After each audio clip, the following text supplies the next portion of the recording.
তারা কাউকে ভয় পায় না, কাউকে পরোয়া করে না, ভয় করে কেবলমাত্র আল্লাহ রাব্বুল আলামিনকে, আর কাউকে পরোয়া করে না। ঈমান তাকে মর্যাদা সম্পন্ন করে, ঈমান তাকে মর্যাদা বাড়িয়ে দেয়।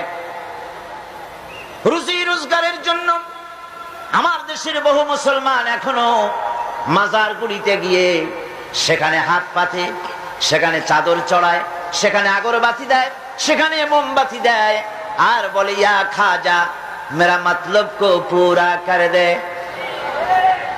বলে কিনা? সন্তান হয় না, বলে খাজা বাবা একটা সন্তান দাও।